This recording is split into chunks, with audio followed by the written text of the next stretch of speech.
Hello and welcome to the October 15th edition of Radix's Rent and Operating Trends Report. Inflation remained unchanged in September, with prices rising 3.7% compared to the year before. Annual price increases were flat after increasing in both June and July, according to the Consumer Price Index. On a short-term basis, prices increased 0.4% from the prior month.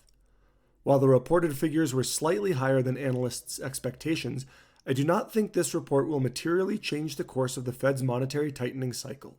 I anticipate one more interest rate increase this year at either the November or December meeting. The 10-year Treasury has retreated from recent highs, but remains elevated at 4.6%. Apartment performance continues to decline, with rent and occupancy falling the fastest last week. Leading indicators appear to have stabilized, and the national conversion ratio has remained steady around 33%. But occupancy has fallen quickly over the past 4 to 6 weeks, and rents are falling along with it.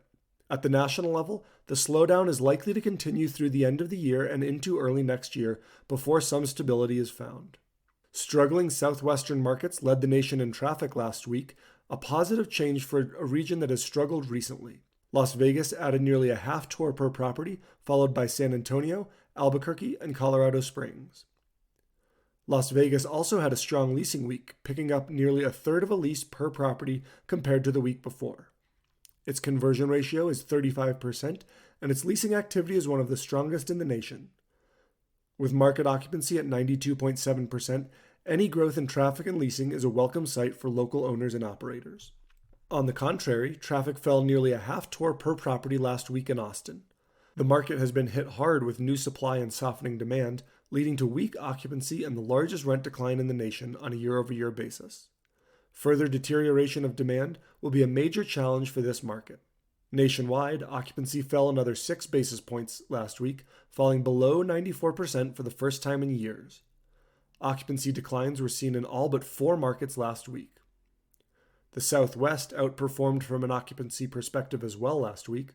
The traffic and leasing led to a 3 basis point increase in occupancy in Las Vegas, while Colorado Springs and Salt Lake City also saw occupancy increase modestly.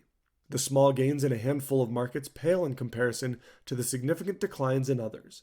8 markets tracked by Radix Research saw occupancy fall by 10 basis points or more last week, led by San Antonio, whose occupancy fell 20 basis points. ATR increased modestly nationwide, and the average property has 15 units available to rent. Net effective rents fell 20 basis points last week, and the national average rent is $1,858 per month.